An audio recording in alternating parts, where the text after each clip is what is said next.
Episode of Lawn Mortar. Oh, wait, hold. It took a second to start. How do I go back? You can't if it's on. I think it's on. Okay. Sorry, slight technical difficulty here. Today we're talking about workers' comp, and we have Mason Pokorny here. And Mason, how long have you been with us now? About 3 years now. 3 years, wow. Okay, so Mason is heavily involved with the Construction Partners of Tampa Bay, the National Association of The remodeling industry. Yeah. Yep, he's Florida Legal Elite and is one of our construction lawyers, but also does a lot of workers' comp. So Mason, obviously representing the construction industry, we get a lot of questions, through email or over the phone or in person about compliance with workers' compensation laws in Florida. Why don't you tell the audience a little bit about just basics of compliance with construction and workers' comp? Thanks, Trent. So generally speaking, the construction industry is unique because there's no minimum employee requirement. Each business, no matter how big or small, they're required to have workers' compensation coverage, and this includes the owners of the business. Now, when it involves obtaining workers' comp coverage, if you own the business, or at least 10% of the business, you have the opportunity to file an exemption with the state. But otherwise, for any other employees, you are required to obtain workers' compensation coverage.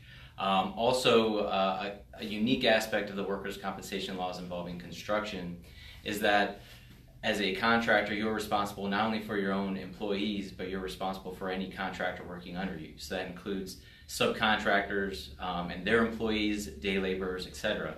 That's oftentimes where we get phone calls because they run into issues with compliance with that issue. So one of the other things is unfortunately we get the calls when stuff goes wrong, and we'll get an occasional stop work order, and it can be just a administrative oversight, or it can be a bigger issue. Why don't you explain about that process and maybe some steps that they can do to kind of avoid some of those issues? Exactly, and that's actually a big reason why we wanted to discuss this issue with you guys today, is because we've been receiving an influx of phone calls involving this. The Division of Workers' Comp is continuously sending investigators out to the job sites and investigating each and every individual on the job site. Two of the most common situations that we face is that a contractor brings out a subcontractor and the sub hands them an exemption form so that our clients or the contractor thinks that everything is fine. It turns out that exemption form only applies to that individual owner of the subcontracting business.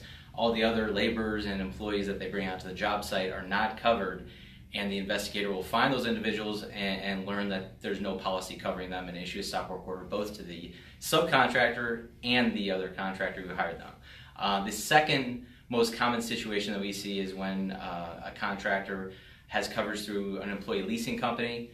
The issue that happens there is that the employment paperwork that gets submitted to the employee leasing company isn't always processed immediately.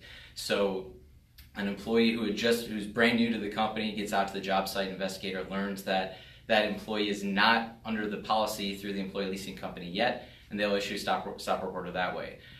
For that reason, if you do have workers' comp through an employee leasing company or a payroll leasing company, anything like that, always verify that the new applicant or new employee is covered through the policy before having them out to the job site. Yeah, and it's like everything with construction. It's only a problem when it becomes a problem, and then it's a really big problem. So we're big believers in being proactive, and that's one of the things that you want to do. Look at your insurance policies, make sure that your people are covered, make sure that your subs have proper coverage. Because we practice nationally, we're licensed in 14 states with 6 others pending. We have a lot of contractors that do work not just in Florida but outside of Florida. What are some things that people working outside the state or multiple states need to be thinking about? So one thing that I would say always pay attention to is that if you're working in a state, and I'll use just Florida for example since we're here, if you're a Texas contractor doing work in Florida after a storm or anything, you have to make sure that your workers' comp policy is actually a Florida workers' comp policy. It's not just specific to your state. A Texas workers' comp policy would not be in compliance with the Florida workers' comp laws.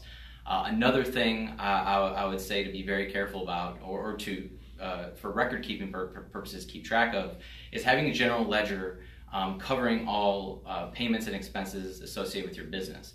The reason I would say to do that is in the event that you get issued a stop work order and the Division of Workers' Comp audits your business, you want to make sure that there's clear records that show a distinction as to what work was done in the state of Florida and what work was done outside of the state of Florida. If you don't, then the auditor is going to ask every little bit of information about all of the entities and individuals on your ledger and in your bank statements, and it can be a big headache. So if you have just even a basic general ledger, making that distinction as to which state each payment or transaction was involved with, then that will help you out in the long run.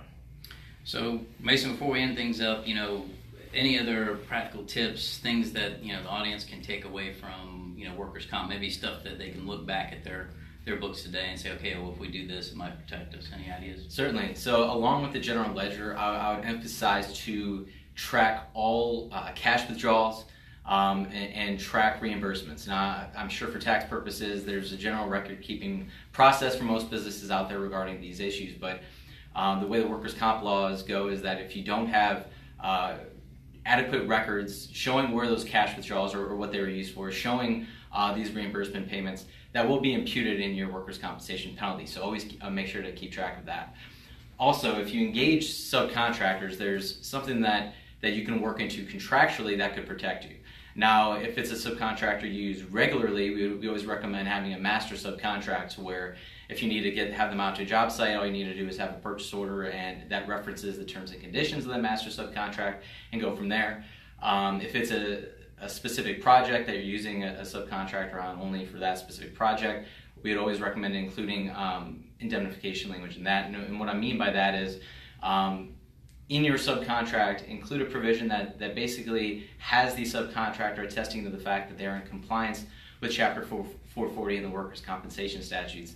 And if they are not in compliance, that they have a duty to indemnify, defend, and hold harmless you in the event you get issued a penalty from the Division of Workers' Comp.